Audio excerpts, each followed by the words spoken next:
This episode of the Popture podcast was brought to you by our Patreon. If you want to tell us which films we should watch, listen to up to 2 extra exclusive podcasts a month, or give us something to discuss in our new post-credit scenes at the end of each episode, then please consider joining the cult and donating at www.patreon.com/cultpopture.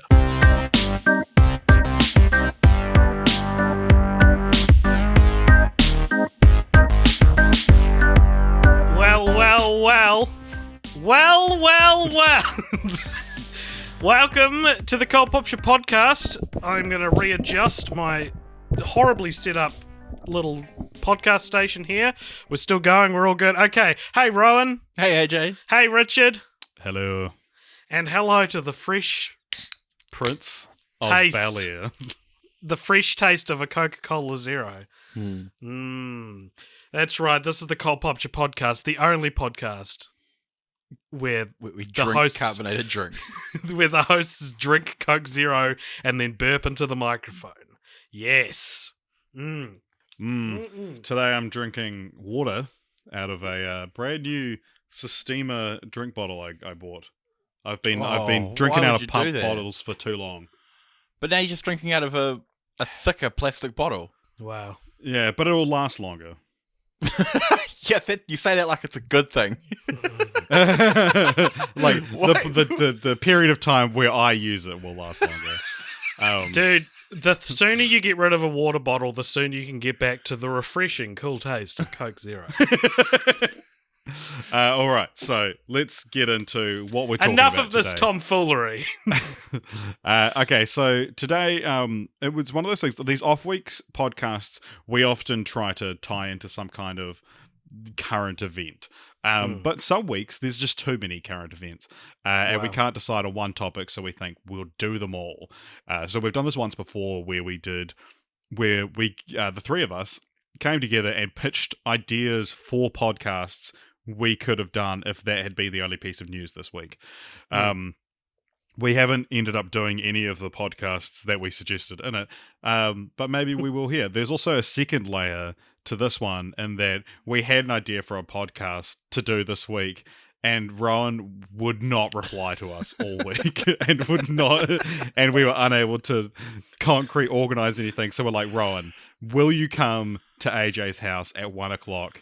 Yeah. If you just don't have to do anything. Yeah, and to be clear, I have pretty much no idea what we're about to talk about.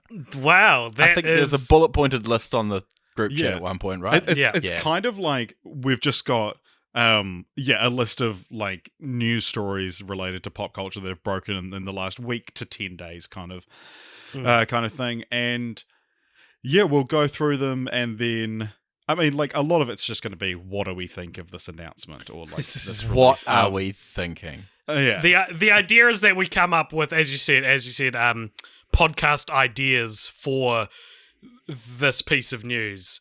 Right. But is this a real good idea for a podcast? Or a very lazy idea that we've done twice now? Let's find out together. It's not so much that it's lazy, it's just trying to put the cult popture spin on doing like a weekly roundup of news.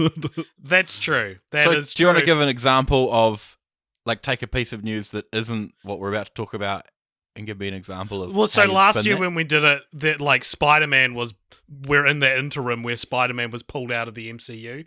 And so we did like, how would Spider-Man 3 be made? And what was the resolution to that? He's just back. He called up who did he call up? He got drunk and got a phone call from Bob Iger, and they worked something out.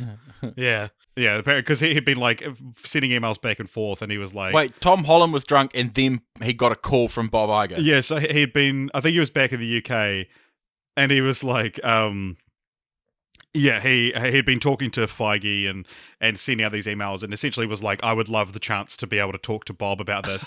And he said that it was like, he just wanted to kind of be like, thank you so much for giving me this opportunity. I'm sad it couldn't work out, kind of thing. And he was at a pub quiz with his family and had a bit to drink. And then he gets this phone call and he's like, oh my God, it's Bob Iger.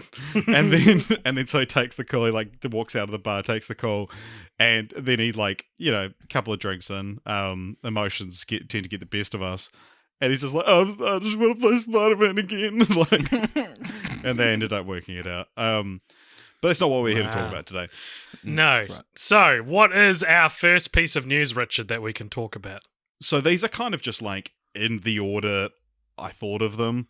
Mm-hmm. Sure. But it is obviously possibly the biggest news story of the week, and definitely the most shocking was the death of Chadwick Boseman last weekend. Died at the age of 43 from a very private battle with colon cancer. It's now coming out that people very close to him had no idea. Obviously the kind of like thing you'd expect a pop culture podcast to do around that is like, where do they do Black Panther 2? But it's not like he was a real human being who had roles and a life beyond Black Panther. Yeah. This is all we want to talk about. And like I think it like, don't get me wrong, it is definitely natural as a movie fan and as a Marvel fan to wonder those things.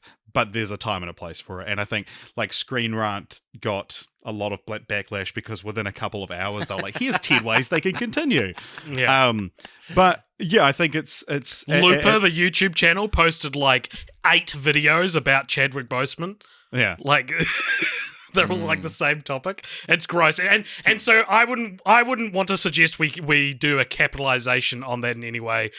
If we were going to do a podcast based on the news of Chadwick Boseman's death, I would say let's watch a bunch of Chadwick Boseman movies. Yeah, to like, I think it's more important at right? like at this stage. What you want to be doing is like celebrating the roles he did give us and the legacy he left behind, rather than predicting what his absence will leave, like the effect that'll have. But yeah, I think like.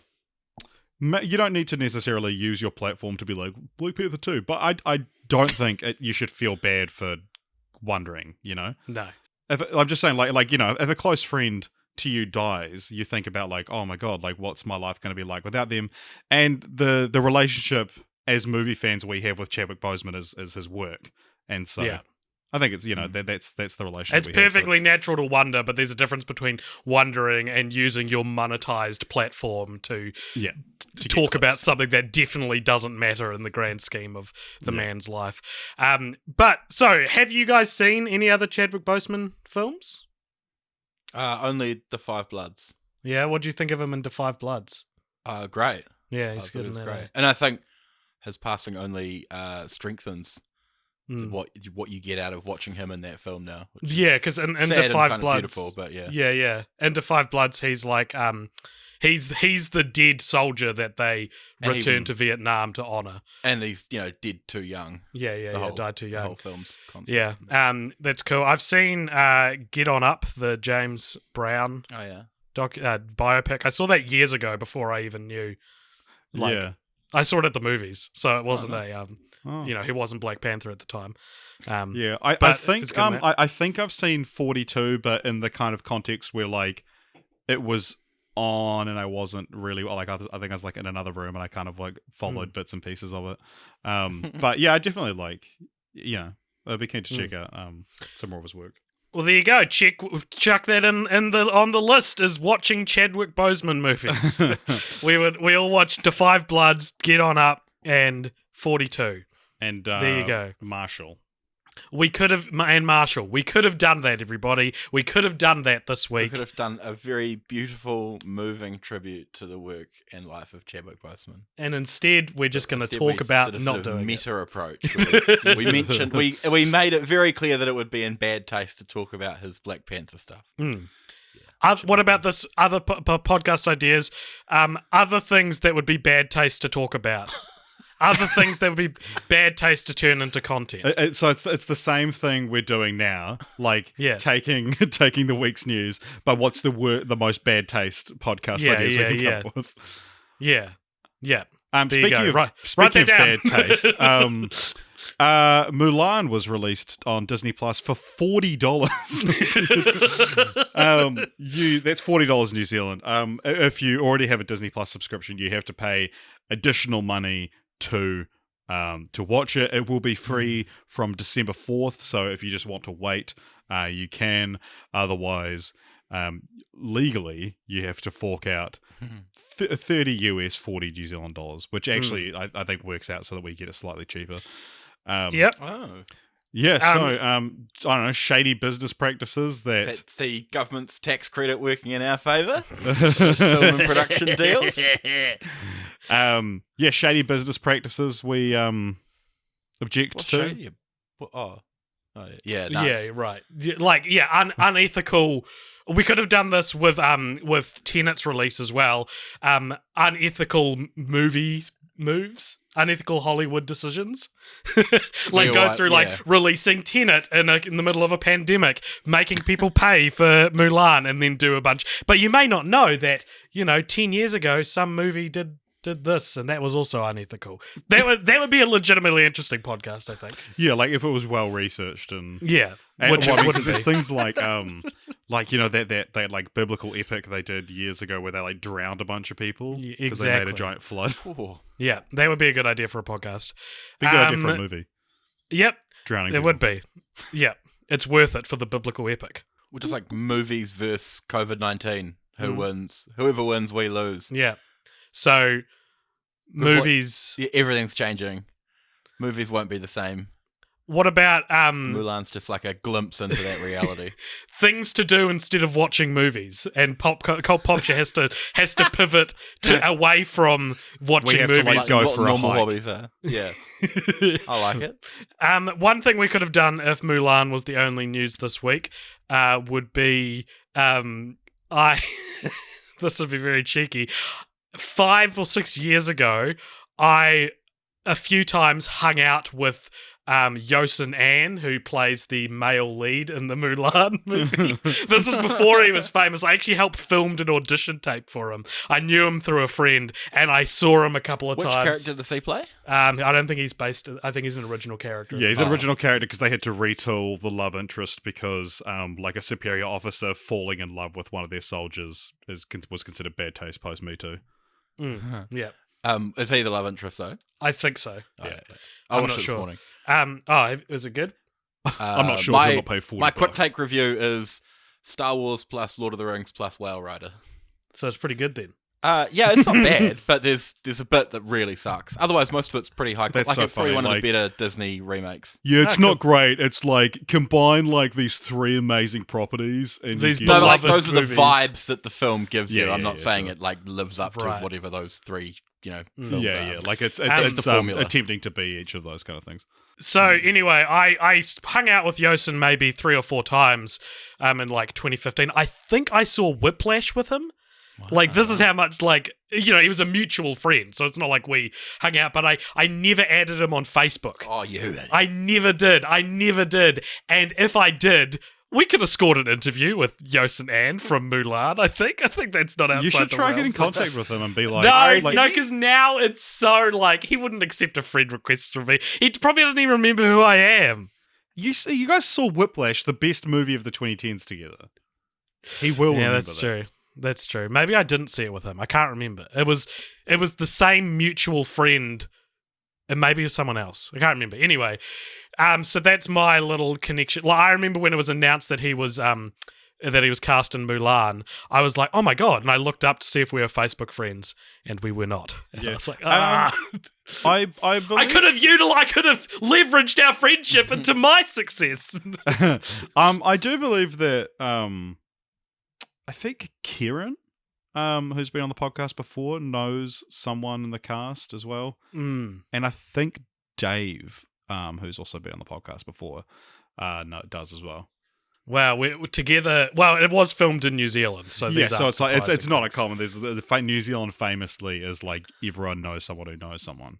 But I was reminded of all this the other day when it was like Wired or something uploaded a video promoting Mulan that was like director and stars of Mulan breakdown an action scene, and he was one of the people in there, and it was like, a guy I knew once on that iconic endless white backdrop talking about his movie.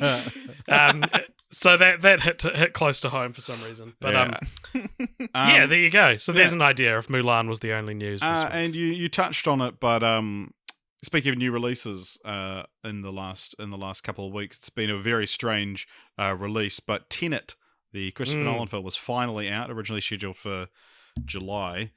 It got pushed back in very small amounts, considering how the state of the world at the moment. Yeah. You guys have seen it. I'm still yet to see it because the weekend when it was out, movie theaters was still not open in my city because we had a minor lockdown after a brush with COVID. Whereas we were able to see it, and we were both able to watch it. And we were both very disappointed by the film. What it's come down to in the recent weeks as I've dissected this, and this was originally the podcast idea that we had, and asked Rowan if he wanted to be on the show, and he said no, and then didn't reply for 2 days. Hey guys! What was I wanted to do a podcast perhaps on like famous creative decisions in movies that you disagree with, because Tenet, Christopher Nolan in Tenet and his previous few movies has made the intentional choice to make the sound mix so that the dialogue doesn't stand out above the rest of the sound in the movie, and you cannot understand anything anyone is saying in Tenet. And I wanted to talk about how I fundamentally disagree with that. Yeah. Well, because Nolan, because this is a very common complaint with the film, and Nolan has now commented on it and said that audiences don't need to hear all of the dialogue; they just want to get the gist, which I think works in Dunkirk, and because it's like this was a problem that really started to rear its head in Interstellar. I mean, the initial kind of the preview they did of The Dark Knight Rises, which is the opening scene. People complained about Bane's voice and that a lot more, and it was fixed a little bit. But yeah, in Interstellar, there's like the twist of the film is revealed by a dying character who you cannot understand. Yeah. But yeah, Dunkirk, it's like you could watch that film play out and it's a silent film, and you would still follow it. Whereas from what I understand, something like Tenet and something like Interstellar is like very complex. And I mean, people often say that Inception is complex, but it's not, because everything is explained to you, and you hear crystal all that clear dialogue. Yeah. But when you can't hear that dialogue, it's like, what is it all for? What is it all for? I believe it is fundamentally bad filmmaking to make your dialogue inaudible. I don't. It baffles me. It baffles me that he's this in love with this idea that a movie which is almost all expositional dialogue is so hard to understand, and it really took me out of the film. Any thoughts, Rowan? I didn't think the film was hard to understand because I couldn't hear the dialogue. I just thought the film was hard to understand because even with subtitles on, I think I still would have been lost or disengaged by the final third. Right, like it's just a complex film kind of thing. Like I can take his point that you only need the gist, and that's the vibe I was going for about half the film, because someone says at the start to just go with it. And I was like, okay, I can go with it. I get the broad stakes, I get the mechanics, and then halfway through the film, I was just like, what is going on? There's a part in the film where, so already without anything obstructing their faces, they're hard to understand, and then 3 very important characters have a very important conversation on a speedboat thing. While they're wearing masks and talking through comms. So dialogue and Tenet. I'm going to show you. So I'm going to do this on the podcast. So right now, as I'm talking, I'm going to edit some music and sound under me talking, and I'm not going to adjust how my dialogue sounds in amongst the audio. This is what it sounds like when you're watching Tenet. And then they put on these walkie-talkies, and all of a sudden it goes from to. And I literally, in my head, I nearly turned to you, Rowan, because we saw it together. I nearly turned to you and said, "Oh, fuck you. Fuck you. Why would you do this? Why would you do this?" I'm so baffled by it as a creative decision, and I thought it could be a fun experiment to look at other... Like, it's not just things you don't like in movies, it's moments where the director or an actor or someone creative has made a very intentional risk and it has not paid off. So another great example that we talked about, Richard, was Bryan Cranston's death in the Godzilla 2014 film. Which Bryan Cranston himself has come out and said that, like, essentially he fundamentally disagrees with as a creative choice. Yeah. Or what's one of those things? It doesn't work in a dramatic sense, like in terms of like. I mean, I guess you could say it's a form of dramatic irony that this guy who spent his entire life trying to prove that these monsters exist dies just before they're confirmed to exist. But it's unsatisfying to not see him get that payoff.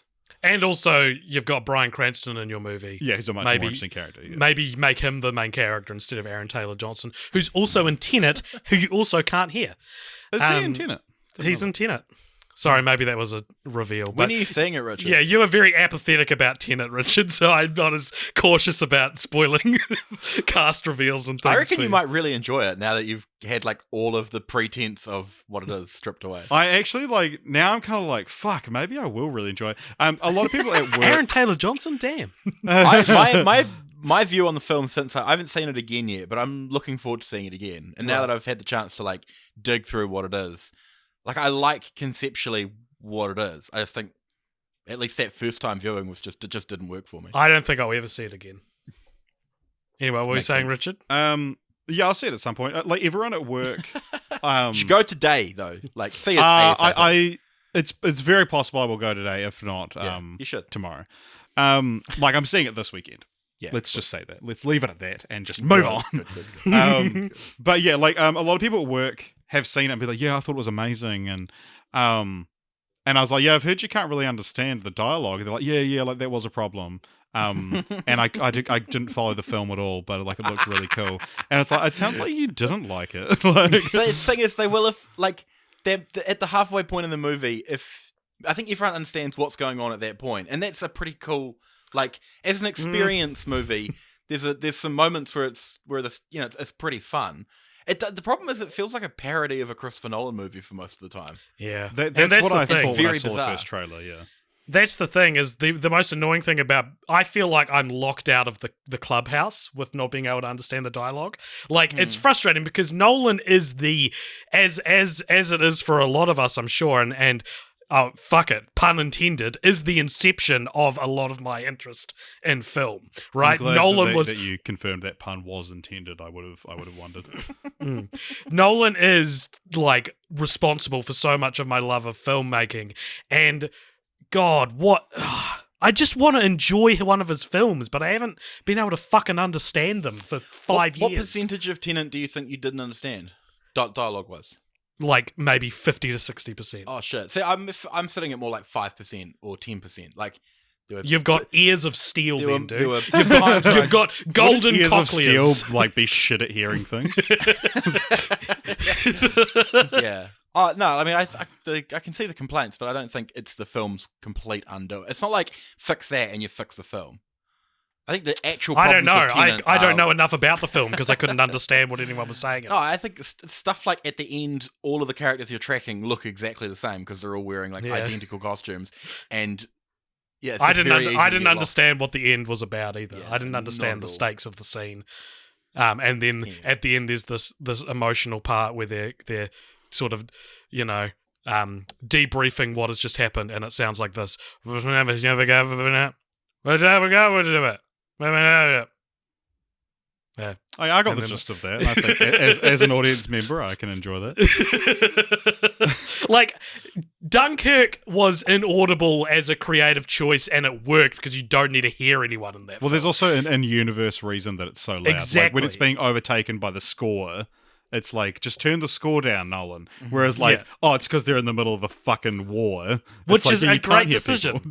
Yeah. And in Tenet, it's like just normal, quiet dialogue scenes. It's the same thing. Anyway, I've talked about this non-stop for the 2 weeks since I've seen it. So what is the next opportunity, Richard? What else could we have made a podcast on? Well, so speaking of new movies that came out, Charlie Kaufman, one of my favourite filmmakers, screenwriters and directors, released his new movie on Netflix last night.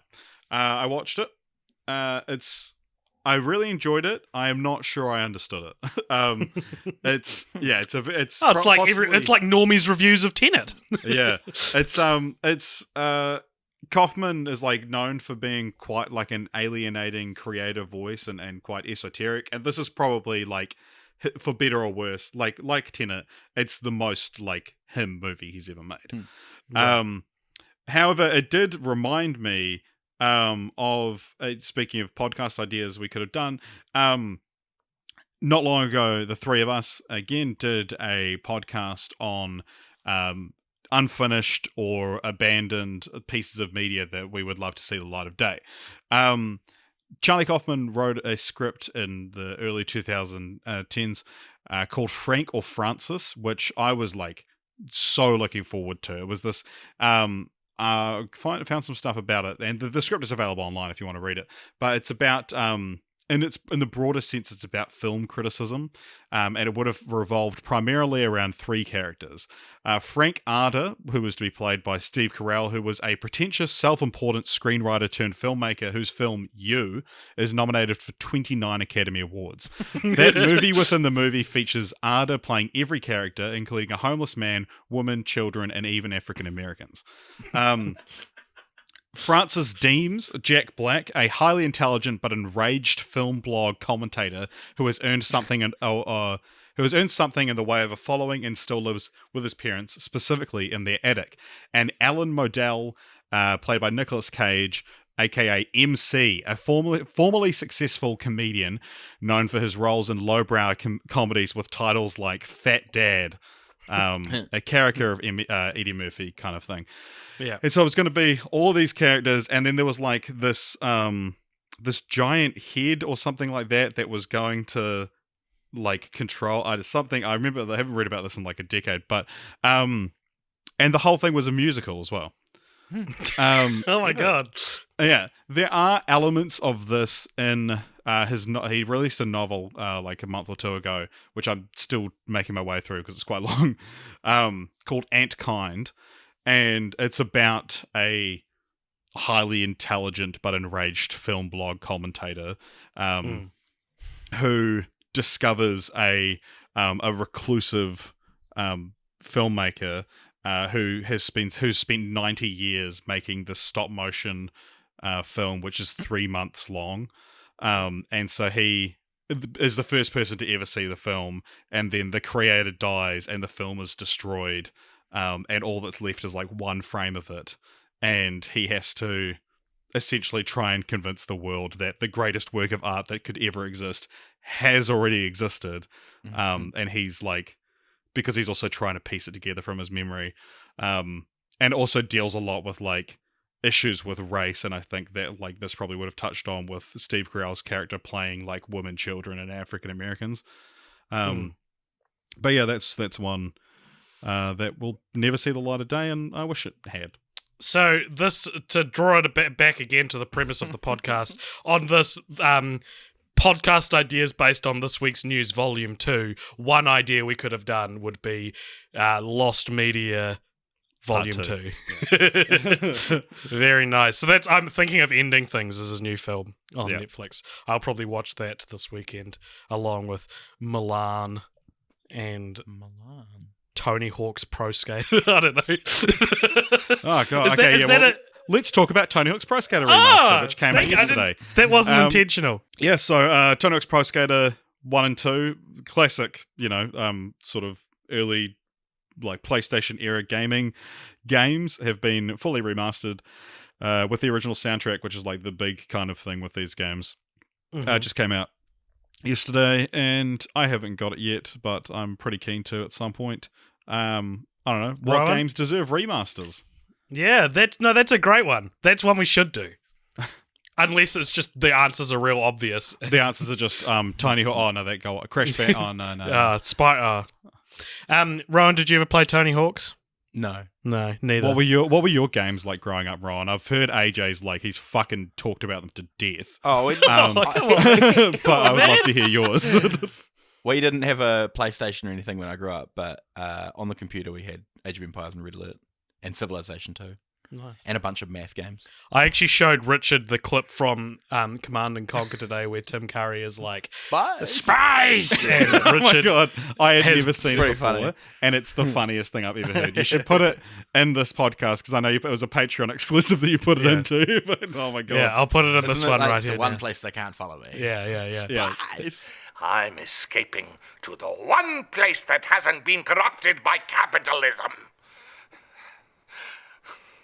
Space!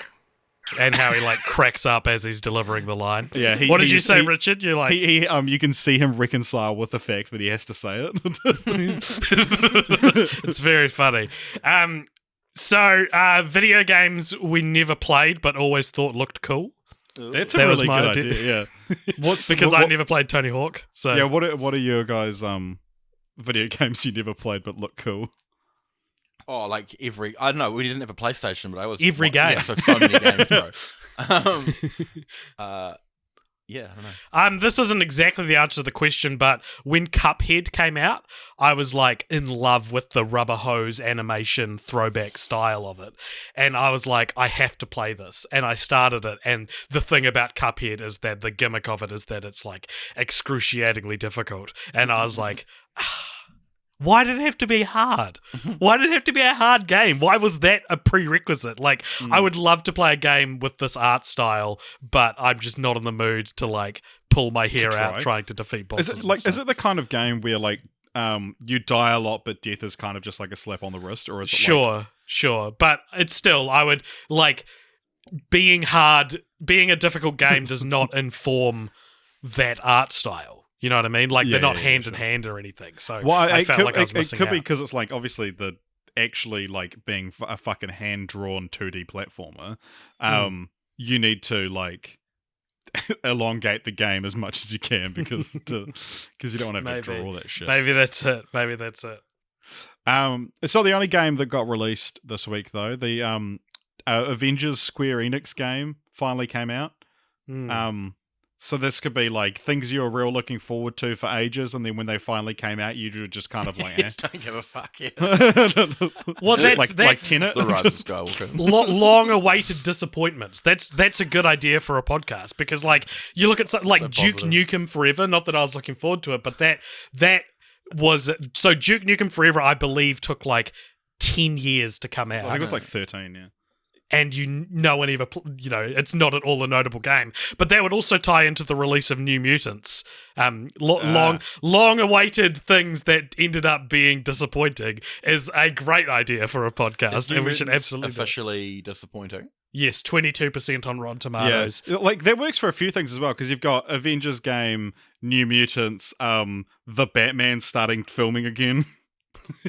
And then he gets COVID. Yeah, like so that another big news story of the week. The Rock announced he had COVID-19. I believe he's recovered. Like his announcement He's was, so cool. we all had COVID-19, but we're fine now. And then the Batman started filming again, and 3 days later, production shut down because one member of the crew had coronavirus, and everyone's like, fucking, like, they should be fired. Like, we've been waiting so long, they didn't take the precautions and they should be fired. Like, why punish us because of one fucking idiot? And then it was announced that it's reportedly Robert Pattinson is the one who tested positive. And then they're like, oh, I hope you feel better soon. The funniest response I saw was the footage from Twilight where you see the flashback of him with the Spanish flu when he gets turned into a vampire. And people are like, no, not again! So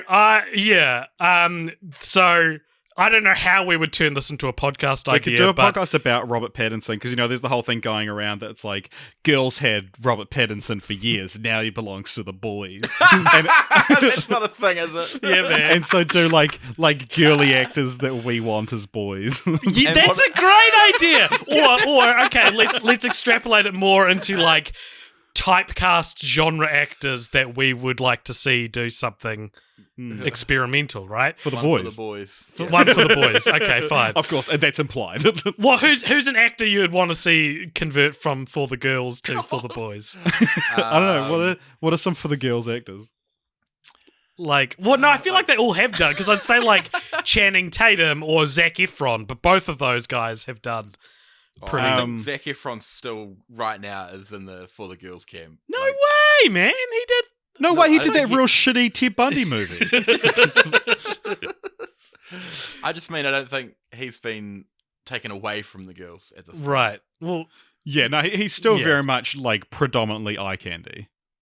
Even in like when he does fun, self-aware roles, it's still because he's hot, you know. I like that the moot of this idea is like just fully leaning into gender stereotypes and being like, no, there are girls' movies and boys' movies, and Yeah. we need them to only be good for boys' movies. Yeah, Yeah, I don't know who else. Like Ian Somerhalder, he's been predominantly From Lost, right? yeah, and he did Vampire Diaries. I know what What about a- like what a Jensen call, Ackles or Richard. something. What a call. I haven't thought about Ian Somerhalder in fucking years, dude. What a great call. It's because he's been too busy making things for girls. He hasn't been in any boys films. What are some girls actors? What are some boys actors that should do girls films? Leonardo DiCaprio should Yeah, should return go to the back. girls. Yeah. Return to the Can't girls. wait for Leonardo DiCaprio to take the dad roles. Actually, because there is a few Fatherly like Matthew McConaughey is another one that I would say has done it. Yeah. Like and you know the girls film, but like going from like predominantly being like a romantic lead, to predominantly being Would that be Tom Hanks as well then? No, because Tom Hanks's career has spanned such a long time that he's been more well known. Wasn't he essentially a chick flick man for the first yeah, little yeah, he for was the like first- dumb comedies and stuff, and then did a lot of chick flicks in the 90s. Yeah. This is the Castaway, stupidest idea I've ever extrapolated to this degree. Like, Yeah. it's such an inherently One silly foot Well, concept. because we have talked about doing something like, you know, people that have an Oscar-worthy performance in them that we may never see. Like, because you talk about Probably all of them, right? God, I can't remember his name, but the main guy from The Big Bang Theory. The yeah. Sheldon guy. No, Nah. not Jim Parsons. Isn't he the main guy? I think Leonard. the other guy's the main guy. Oh. I've never seen if you it. say- right, okay, I guess. Johnny Galecki. Johnny Galecki. He's got an Oscar in him. I reckon. I think Jim Parsons might as well. Like, True. he's I got a new think with- movie coming out that I think interested me. The Boys in the Band. Trailer for Imagine- that came out this week. Imagine if Jim Parsons wins an Oscar and his entire speech is just him going bazinga. And then he goes and sits down again. The memes. I would love that. That's what I want. Actors who don't have an Oscar-winning performance in them but are still trying, and it's just Zach Braff. Like that's the only one. What films are eligible for the Oscars next year? How's all that going to work? You guys are more up with this stuff than I am. So there's good question. It is. There's still talk of the Oscars may be delayed or fully cancelled. But I think at the very least it'll be like they did the Golden Globes that one year during the writer's strike, and they just went on TV and read out the winners. But they it's essentially. It doesn't have to come out in theaters, but I think you have to prove that you intended it to come out in theaters. Right. So if it's been delayed till next year, it's just eligible for next year's Oscars. But something like I'm thinking of ending things. Netflix was probably gonna do an award, qualifying So- limited release, and David Fincher's got a movie coming out. And At the and moment Defy that Bloods. they put their film forward to be eligible, does it have to be available for some form of release at that point? Or could we have a scenario where Oscar voters are voting on a film for Best Picture that hasn't actually been released really at all yet? It does happen sometimes. Like 1917 won a Golden Globe before it was released in like almost any capacity. Huh. But Because I'm just thinking of smaller movies that may be eligible because they fully intended to release in the cycle, but they just can't afford to throw their movie away with a theatrical release. But they also aren't ready to stream it or something? I think it would still require some kind of video on demand or streaming Right. release within the Oscars year. Although I think they may have extended it slightly the calendar year, that to allow a bit more of that. But yeah, I mean it's kind of just like if you're just going to put it on the shelf until next year, it'll just qualify for next year's Oscars. Do you think that the production team behind The Kissing Booth 2 are frantically trying to forge documents to prove that they intended on releasing it in cinemas first? Yeah. What like it would be really interesting to see, like, will we get like a bunch of prestigious movies on VOD at the end of the year? Because a lot of those movies take a lot less time to make, and so they would, be filming right now. And so there is like going to be a lot of movies that just won't be able to be completed in time for the Oscars. So it's the ones that had the budget or like had already filmed long in advance and needed long post-production time that they could do remotely. So yeah, like I'm sure there will be some, if the Oscars aren't fully cancelled, there will be some kind of surprising nominees, I think. Hey, this could be Judd Apatow's year. Yeah. It maybe should be. Have you seen King of Staten Island? No, but are you serious? Yeah, it's great. I thought it was great. It's a great film. Easily Judd Apatow's best film, I think, because I'm not a big Judd Apatow fan. Yeah, we talked about this, didn't we? When we went to Tenet, didn't we? Did we talk about Judd Apatow? Are you saying that something I'm doing for the podcast I'd talk to you about in private, and you're like, we've talked about this, AJ. We don't need to talk. No, I can't recall if that was a conversation or not. Conversations we had off right? pod that would make good podcasts. What do you guys think will happen or want to see happen with theaters and streaming? Shut them. Like, Shut them all down. Hey, yeah, forever. End it all. I'm of the point now where, like, I understand that the industry is struggling and needs to release it. Like, from an economic standpoint, I understand why Tenet got shoved into cinemas. However, as a moviegoer, I don't care if I don't see any new movies for the next year. Like, if it's not safe, don't release them. Like when we recorded the most anticipated of 2020 at the start of the year, normally for me that's like oh my god, look at this amazing list, and it's like all these movies that it's like, yeah, I do love this franchise and it looks great and this film looks great and it's got great talent behind it or whatever. I was just kind of like, yeah, it'll be cool to see that. And I was very apathetic on a lot of them, and now it's kind of like I've had a year to reset my relationship with movies. But at the moment it's like I said earlier in the week off pod, but I'll say it again on pod. Thank you. Is that like if you'd told me a year ago that I would value the lives of millions of people over seeing a new Christopher Nolan movie as soon as possible, I wouldn't have believed you because it wouldn't have been true at that point. I would have been like, yeah, fuck him. I'm seeing Tenet as soon as I can. But it's like, it's a week into its release in New Zealand, and I'm like, yeah, I'll probably see it this weekend, but if I don't, who gives a shit? Like, yeah. But I mean, I think the theatrical experience is going to change, and I think the relationship between a theater release and a video on demand or streaming release is going to change. That window is going to shorten. At least in the short term. It'll probably slowly get longer as theaters sort of start to recoup their losses. Yeah. But I think people are kind of realizing that people do actually just like going to the theater.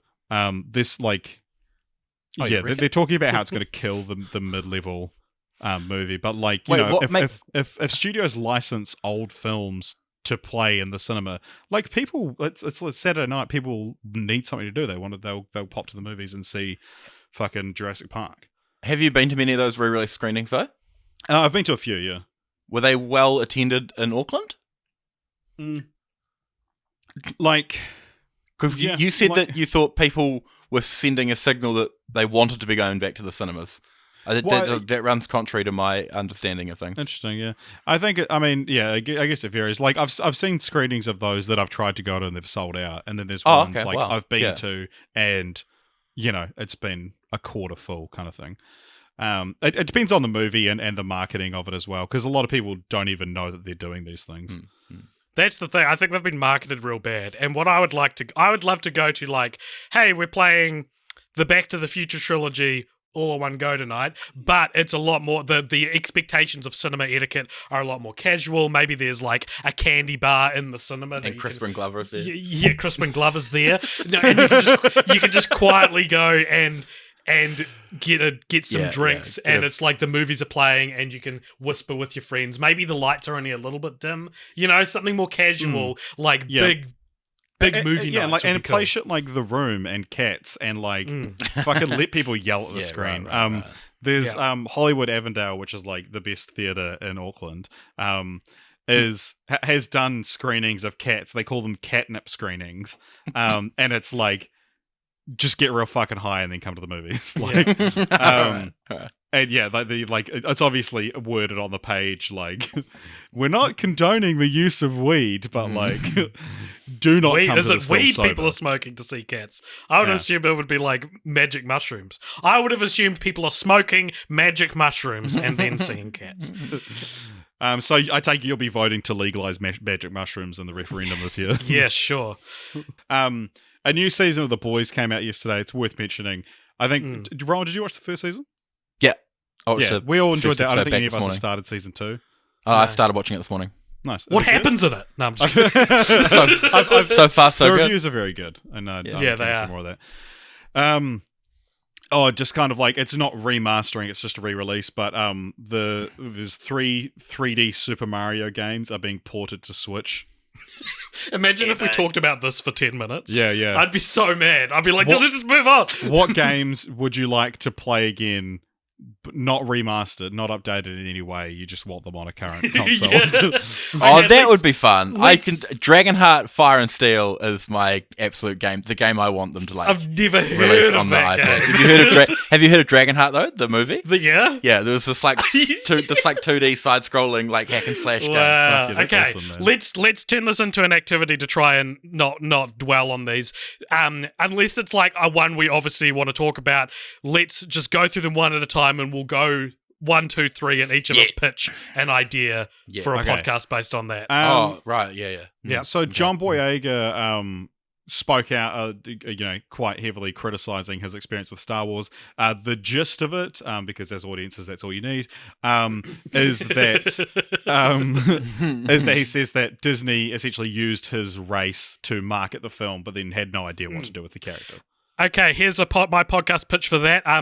Social issues more important than whether or not you liked Star Wars, because all the responses to this have been like, "Ugh, Star Wars is the most important thing." And it's like a man is talking about like the black experience and how like Star Wars like utilized that in such a bad way.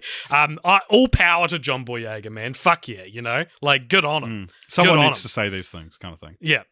So that's my pitch. Is things more important than Star Wars? All right. What's the next piece of news? So the co-creator of Scooby-Doo died. Rowan, would you like to pitch a podcast based on that news? The co-creator of Scooby-Doo died. I don't know, your favorite episodes of SpongeBob. What? Cartoons Close. beginning with S. Cartoons beginning with S. Yeah, sure. That's my way of saying I have absolutely no idea what You to... didn't even say favorite episodes of Scooby-Doo. Yeah, no, because I've never seen Scooby-Doo, but I have seen SpongeBob, so... What's your favorite episode of SpongeBob? I actually don't know. I don't know any of the episodes, like, individually. He's like, I like- oh, well, you're really asking 2 questions there. I like the indoors one where it reveals that there's a monkey and a horse at the end of it. That was always my favorite one growing up.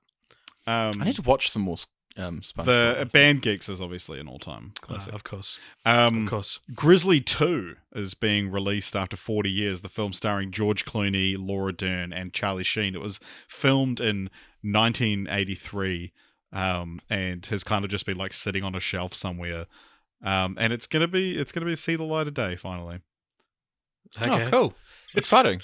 It's one of those things I know nothing about it, but it's just like a cool story. So I'm like, sweet. Why was it held back? I don't know. I think it was just not very good. like any film fantastic. that sits on a shelf for 40 years is probably not very good. Even when like you've got these 3 people who became quite big stars after it was like Right. um, Can you pitch a podcast based on that? Okay. Lost, abandoned, or otherwise unavailable media we would like to see part 3. Other movies that should have been kept on the shelf for 40 years. Oh, yeah, that'd be one, though. Movies that would have been received better 30 years after their release. Oh, if yeah, they'd yeah. been That's a held. good idea. RoboCop yeah, 3. RoboCop 3, I'm telling you. Movies ahead of their time. New trailer for No Time to Die came out. Characters named Dr. No that Rami Malek's character obviously is. If every title was a pun. So like go no, back and retroactively make it. You're 'cause so that retroactively making every title a pun. every title. Every title, because if No Time to Die is about Dr. No, then it's in the title. So Yeah, so it'll be like, who are you? And he'll be like, Dr. No, and then Bond will be like, Time to Die. I would unironically love that. Yeah. So Dune or June, the don't say June. the Denis Villeneuve film starring girly actor Timothée Chalamet. He's coming and doing some movies for the boys recently, though. Yeah. That's the trailer's out this week and might even be out by the time this podcast is released. But it came. There was like a version of the trailer. Apparently, it's just like kind of shots of each of the characters. And there's like an actual teaser coming this week. Shots of that were leaked, so we kind of got our first look at the characters, but they're kind of hard to find now because they're taking them down. But it's rumored to be delayed. So again, it's just like a COVID podcast. Fuck this year. Okay, here's my podcast pitch. Movies that should be delayed till after the pandemic, and it's just every movie that's currently slated for 2020. Yeah. Minus Girls' Rules.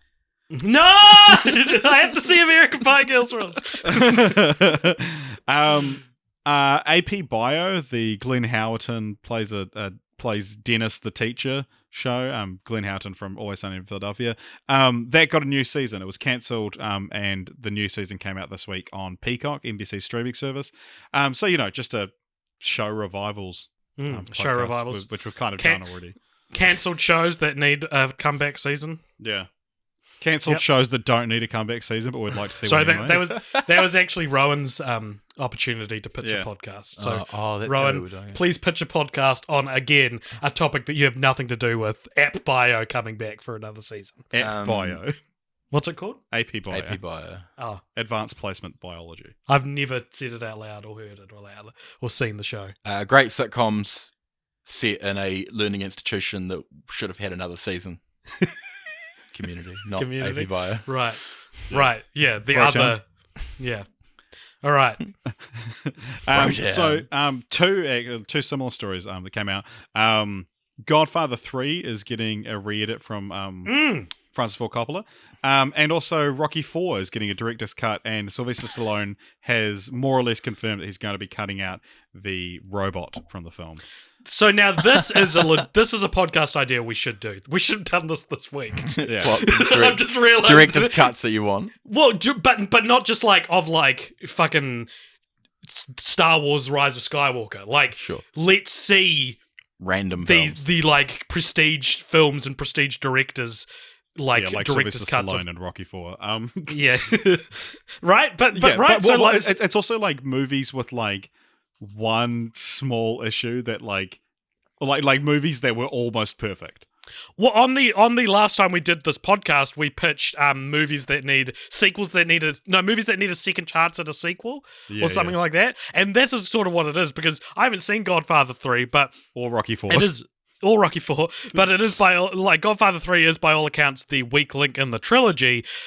So yeah, man, do another cut of it. With all the director's cuts coming out recently, I think there is legitimate podcast meat in those hills. There's meat in them there hills.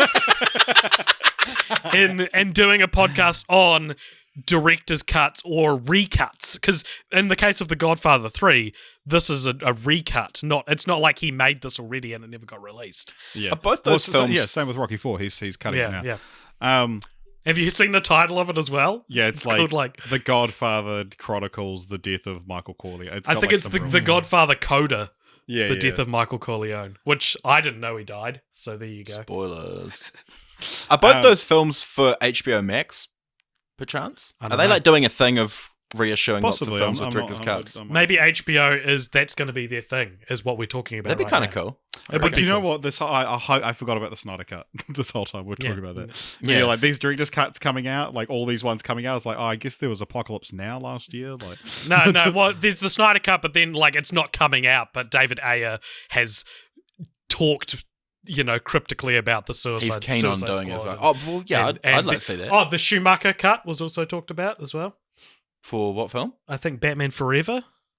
Oh, really? Yeah. Oh, that'd be cool. Yeah, I mean, I want to see like all sorts of big studio movies just completely recut back to some original this vision. would be a cool trend to see in these pandemic-y times. Yeah. Is, like directors given a film that was maybe manhandled out of their control and doing what they want to do with it. I would be very interested in seeing that. So Paul Thomas Anderson has a new film coming out. It's set in a high school in the 70s. Bradley Cooper is cast. Benny Safdie, the director, one half of the Safdie bros, who's Robert Pattinson's brother in Good Time, was cast in it this week, and one of the sisters in the band Haim were cast, who Paul Thomas Anderson has directed a few of their music videos, but most kind of intriguingly, Cooper Hoffman, Philip Seymour Hoffman's 17-year-old son, was cast as the lead in the film. So Paul Thomas Anderson and Philip Seymour Hoffman had this like a very strong working relationship together for a long time, from Hard Eight, his very first film, right through to The Master. And yeah, Paul Thomas Anderson like describes seeing him act for the first time, and it wasn't just like he's a great actor. It was like, this actor is made for me, and I am made for him. And they had this like really simpatico kind of relationship. That's where awesome. It was like they were perfect for each other, and it will be really interesting to see. And so it's kind of it's Hollywood nepotism at its finest, but it's also like this beautiful chance potentially for like, to have that kind of relationship rekindled in some way. Is acting hereditary? That's the podcast. or great actors whose kids are probably also good at acting. Yeah. Great actors who I'd be willing to take a risk on their kid. Maybe don't word it like that. Yeah, I'll word it how goddamn please. Here's another fun. So Evil Dead Rise, the new Evil Dead film, which won't star Bruce Campbell, but he is going to be in it in a producing capacity. He announced that they're going to fuck up a city in this one. So it's going to be taking place, it's moving what's traditionally been a cabin in the woods to taking place in an urban location. There's a podcast idea right there. Yeah. Relocating. What movies could you put in an urban setting? No, relocate. So essentially what the Die Hard sequels do is like taking the same concept and putting it in a different or bigger or different area. I mean, that's just a sequel trope that we've talked plenty about, I guess, but it'd be cool to like Jason Takes Manhattan. Ace Ventura 2, set in the jungle instead of the city. Yeah. The Eternals, Marvel's The Eternals, now due next year, was supposed to come out in a couple months, has dropped and it's just Eternals now. Oh, how exciting. Other movies that should drop the Other the movies Suicide retitled Squad by Sean... What'd you say? What's the guy from the Facebook movie? Mark Zuckerberg. Other movies Sean retitled Parker. by Sean Parker. Sean Parker. Drop the Yeah. If you can edit that to make it fluid, that'd be good. Drop Otherwise, cut the whole thing out. is a cool idea. Yeah. Because that's how it makes $1 billion, right? Yeah. Yeah. Well, because do you know what's not cool? What? Star Wars. Do you know what is cool? Marvel. Facebook. Jack Quaid, the from The Boys, the main character in The Boys, has been cast in Scream 5, presumably as the killer. Like, surely, right? Other actors who could play the killer in Scream 5. I'm getting other very actors lazy. who are with clearly this. going to be revealed, or like upcoming casting decisions, which are clearly one thing. Like, here's another kind of big one. Benioff and Weiss, D&D, DB Weiss, David Benioff and DB Weiss, who ruined Game of Thrones, have got a new series on Netflix coming. It's an adaptation of the sci-fi novel The Three Body Problem, which is apparently a very good book, very good sci-fi novel. Oh, fantastic! So that'll be Let's all get into it. other great works of literature that DB and D&D can ruin. Richard, out of interest, and can you Google it if you don't know, are those books like a completed series? I think they're quite old. I think it's like it's one book. Okay, but yeah, cool. because I mean, pretty easy to do. By all accounts, like they adapted a book really well. It's what they that's sorry, true. it is a trilogy. There's The Three Body Problem, The Dark Forest, and Death's End. Yeah. Well, maybe they can Hell, stick them. the landing if someone's already written it for them. Yeah. Yeah. All right. Okay, just a couple more to go. There's they're doing the Friends reunion. It's not like a scripted thing. It's just they're getting everyone back together in one room. They're doing the same thing with the Fresh Prince. Uncle Phil will presumably be absent because he's been dead for quite a while. Okay, here's the podcast idea. Clearly disappointing ways of doing things. Like, obviously, a Friends reunion, you want another fucking episode of Friends. Obviously, you want that. Yeah. What are they actually doing? Just a sit-down retrospective or something? Yeah. Great. Which so to be excited. fair, is the first time they will appear publicly together, all 6 of them, in, 16 years. Pretty keen to see what Matthew Perry's up to, eh? Wasn't this news announced pre-COVID? It was pre-COVID, and then it was like it's one of those things that HBO, when right? COVID got serious, it was like a week away from filming. And so they were like, we're going to have to because they were going to do it with a studio audience and stuff as well. 2 more things. Netflix is going to be making some films available for free. So it's like Bird Box, a few of their originals are going to be available to non-subscribers. It's the kind of rumor as to why they're doing it is that they're going to be testing like a free version of the service with ads. Which, I don't necessarily like. I'm happy paying however much it is. We're back to not have TV. Yeah, exactly. It never left. Fucking just everyone has Netflix, but no one's paying for it. TV. Yeah. Great. But yeah, I mean, clever. I don't know. Things that could revert to the thing that they replaced. It's not even about pop culture. Yeah. It's just like cars to horses. Technology being Yeah, cyclical.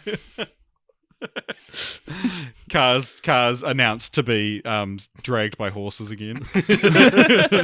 They're testing out a version of the car. And finally, it's kind of already implied, but Brooklyn Nine-Nine has been pushed to 2021 season 8, which I think the last season only debuted at the start of this year, so it was probably going to do the same.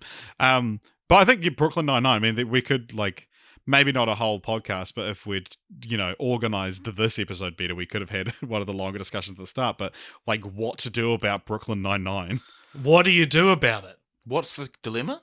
What's the dilemma, Rowan, that everyone hates the police now? Oh, and they can't just, right. People aren't going to want to watch a happy show about wacky policemen. Wacky cops. Ooh, that's spicy. Yeah, shit. Yeah, the Terry Crews and Andre Braugher, who coincidentally are both black, coincidentally, but I'm just saying that it's members of the cast have spoken about how they're approaching season 8, and it's not just Andy Samberg being yeah, I'm sure we'll be fine. It's actual black members of the cast who are this is obviously very important to me personally, and also as the show, and they've kind of said Andre Braugher was speaking about it this week and saying, who plays Captain Holt, that essentially it's always going to be a comedy show. And they're having to see how can we still laugh about these kind of things, but also they're going to address the elephant in the room, and they're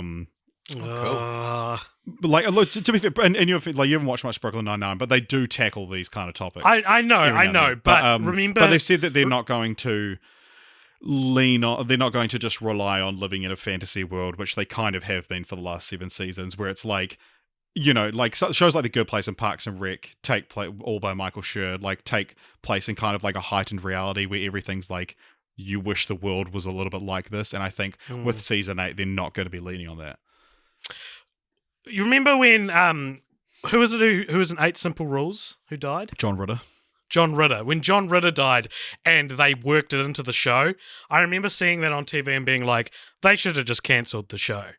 I don't know if there's a way to save Brooklyn Nine-Nine from cops no longer being... Well, now that Trump's shutting down the postal service, literally just everyone at Brooklyn Nine-Nine gets shifted to the postal service, and it's now just a show about the postal service. That's a cool idea. I read another idea that was it should actually be a demonstration of what happens when you defund the police. Which is a pretty that's almost like a socially conscious idea to be hey, if you're worried about what it would look like, this potentially... Don't worry, it'll be fun and wacky, and they'll have This is potentially what it would look like, which I like that idea. Yeah. But yeah, I'm very interested to see the new season. I might even watch season 8. Just Yeah. I watched like season 1 like 5 years ago, and now I'll watch season 8 to see how they deal with it. Yeah. So cool. That's the news for the week. Yeah, unless there's anything breaking, and it's like, oh my god, Tom Hanks was shot. Like, ideas for breaking news. New podcast. Cool. No, breaking news that could actually make you sharply record in our another breath, hour or of the actually, podcast. or like actually something that would surprise you, because Something that would surprise you in 2020. there's not much. Right? Damn. Well, thank you for listening, everybody. Please like us on all our socials, Facebook, Instagram, Twitter, all the places. You can email us at cultpoptionmedia@gmail.com. Sorry about this episode being a bit rushed.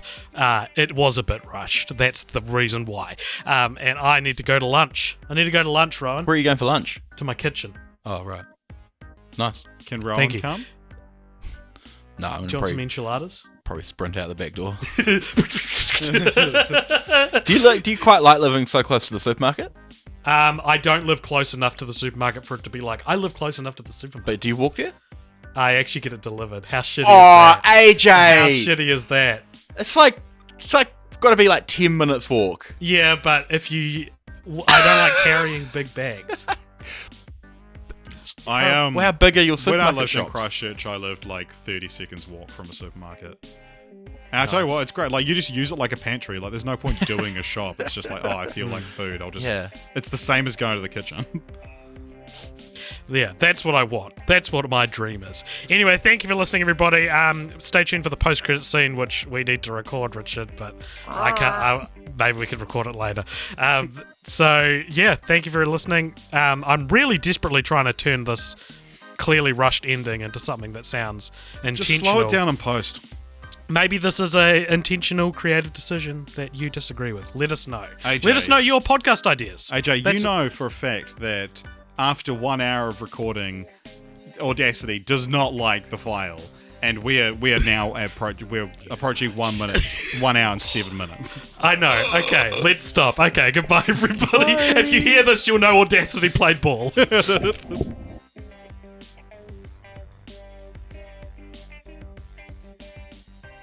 Welcome to the post-credit scenes.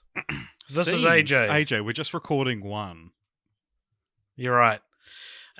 This is a section brought to us by our Patreon, where for $5 a month or more, should you choose to bless us, you can give us something to talk about in the end of the episode after the music plays out in our, our veritable post-credit scene. These post-credit scenes are famous for we'll do like a funny little gag where we talk about the episode that has just been. We're a little behind the curtain peek. We don't know what episode it's going on. However, this episode, we do know what episode it's going on because it's, for one, we just recorded before. And since recording the podcast you just listened to, I have watched Tenet. And I thought it was real good. And I didn't have any problems with the sound mixing. Goodbye. No. Well, look, man. I thought about this because You're just going to put this on a different episode often to fucking screw me over. No, not at all. I was trying to get to the heart of, like, when people disagree with me about media, I often take it quite personally. Right, so No, I often take it quite personally, and I wish I didn't. And it's sort of like a mid-year's resolution of mine to stop being so personally offended by, like, someone not liking Avengers Endgame. You know what I mean? Like, try and stop like thinking of them as less than a person for disagreeing with me. So that's what you've been doing to me for the last few hours. Well, here's the thing, though, is that I was like, okay, Richard liked Tenet. Why does that upset me more than it probably should? And I was like, it's because if you couldn't figure anything was wrong with the audio mix, that is a direct insult upon me. That is you saying, AJ, there is something wrong with you. Right. You're the freak. I don't know. It's one of those things that I think, for me, it's like, because going in knowing oh, the audio mix is the worst you'll ever hear in cinema. And then it's like because I understand that like when they have the masks on, which is a chunk of the film, that's hard to hear, but that doesn't come in till like that doesn't become a significant impedance to hearing the dialogue for like an hour and 20 minutes into the film kind of thing. And so I think, I had quite a long period of time being like, this is fine. And then when it totally came in, what happened, I man. was like, oh, okay, this must be it. But I can kind of get the gist of it. Oh man, no, we made it sound so much worse than it is, and I know you wanted to hate this movie, Richard. I know you took that away from me. I'm sorry. Even when we thought it was going to be good, I wanted to hate it. Yeah, we're both get to disappointed because you wanted it to be good and I didn't. I'm sorry. Richard, this episode's post-credit scene comes to us from Vincent Lara, who says, greetings, Richard and AJ. Given the absolute shit show that 2020 has turned into in terms of negativity and overall hate, I want to ask for some positivity from you both. What is a film, show, or other medium that you turn to for raising your spirits? For myself, I go back to Disney Pixar movies I grew up with and think back to simpler times of growing up and not worrying about the state of society as a whole. As always, thank you so much for being a podcast I look forward to listening to every week. You guys bring much needed laughs and smiles in these times. Thank you, Vincent. Well, love you, man. This is an easy question. Tenet, obviously. Right, of course. I've said, I think I've brought this up a few times. My happy show is Pushing Daisies, which even that is racked with this crippling disappointment that it got cancelled before its time. But that is the happiest show I've ever seen and one of my favorite shows. And I love, I love it regardless. But if I'm feeling particularly sad, there's something so, sincerely sweet about Pushing Daisies. It's such an important thing to the show to be it's being true to itself and being quite a touching show, and I think that is a good thing. For me, I think like my like happy place kind of TV shows and things like that. They're kind of just like ones that you're very familiar with, and you can just sit down and let them wash over you, and don't have to pay that much attention to. So obviously, like The Simpsons is like, I know that more than I know myself. But lately, like Brooklyn Nine-Nine has been a big kind of like safety show for me. Which, obviously, but problematic. As we were just talking about. But and kind of anything by Michael Schur, like, so that's Parks and Rec, Brooklyn Nine-Nine, The Good Place. Those all kind of exist in a heightened reality where everything is good and people are nice to each other. You just talked about this on the episode. We did just talk about it, but I'm now extending it to the other two shows. But it is like I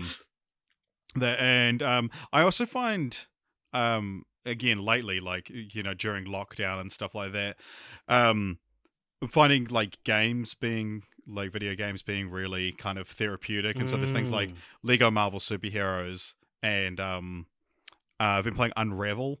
Like these kind of like wholesome. Unravel is the Unravel is the textbook answer to this question. But like it's like designed to be wholesome. Something like Lego Marvel Superheroes is like because I played the second one. I platinumed it just recently, and it's like you have to unlock 279 characters, and like each one of them requires you to do something to unlock it, and then there's like 230 gold bricks, and again you have to do like something, so it's like hundreds and hundreds of individual tasks, but because it's a kids game and it's like these characters in the Marvel universe that I really like, I just find it so relaxing, and it's like therapeutic to just absentmindedly be able to do this kind of thing and not really have to think that much. Actually, another answer I can give for this, for when I'm feeling really sad, I haven't been feeling that sad this past week, but I could see this being therapeutic should I have been sad, would be I've been watching complete playthroughs of Crash Bandicoot games, like unbroken, no deaths, like with 100%. No, with commentary at all. You just peacefully watch someone ace a game, and that's really satisfying. But I didn't mention this on the Mount Rushmore episode that we did before realizing, oh my god, this is one of my Mount Rushmores, is a YouTube channel called Game Grumps, which is commentary over games, but is less like a Let's Play and more like listening to the radio. Yeah. And I've been watching Game Grumps since I was 18, so nearly 10 years I've been watching Game Grumps. And that series has informed my sense of humor, my values, like legit, you know, like they've taught me how to be adults, because I started listening to at a very formative time in my young adulthood. And there was a period of time last year where I was very depressed, and how I got through it was throwing on Game Grumps, like massive ass episodes, and just blobbing out and watching that, and that was very peaceful. So I recommend doing that. There's also a YouTube channel called Cracking the Cryptic that Jess has been getting into a lot, and I like to watch as well. I sent a video to you. It's this guy who's just very wholesome, like older man, and he just solves Sudokus, but like not just Sudokus. They all have like some like insane extra rules, and it starts with no digits, and like the video is like 45 minutes long, and AJ can attest to the fact that it can get very exciting. It can do. And look, to be honest, any YouTube channel with bingeable content has become somewhat of a comfort food for me. I would love to recommend some. There's one called Mini-Me, which I think is a Australian New Zealand guy. He's got a mix of both accents. I think he lives in Australia, who does game reviews, but the games he does, it's right up our alley, dude. It's like movie tie-in games, very like silly, stupid ideas for games. So like he might do like the Godfather PS2 game, which is like, I always wanted to know what this was, but never wanted to play it, you know. But he also do like Vin Diesel Wheelman and Jet Li's the Jet Li PS2 game, I can't remember what it's called, and things like that, which are like these. That's his niche, right? Is like these silly games that he sort of puts a pretty good eye on, and he's like, you know what? Apparently the new Fast and Furious game, the one that just came out, it's not that bad, he says. So there you go. So that's one of them. I've recently got into one, fellow New Zealander. Shout out. I don't think she listens. So shout out for one you never hear. To Outdoors with Sum, which is this lady named Summer, and I think she's in the North Island, and she goes around and looks at different New Zealand native creatures, films them. Her latest video is about a white kiwi and like an albino kiwi. Very relaxing stuff. I really like that. I'm really getting into a channel called Oddheader, which is a guy whose channel is exclusively devoted to just endless listicle videos of Easter eggs hidden in video games, or glitches, or strange discoveries. This is my shit, dude. This is my stuff, right? So I love just those. You find a channel. The narrator is peaceful enough that it's not grating, and you can just watch hours of the content they've already made. And I hope perhaps, maybe Popture is that for someone out there. Wouldn't that be the dream? Well, I mean the whole thing, the whole reason we're doing this is because Vincent said it is. Yeah. True, that's true. There you go. Thanks, Vincent. Wow. Bringing it full circle to the Ben-Hur of post-credit scenes that is this one here. So thank you very much, guys. See you on the next episode. Don't usually do endings to these. No, we normally just cut them off real abruptly.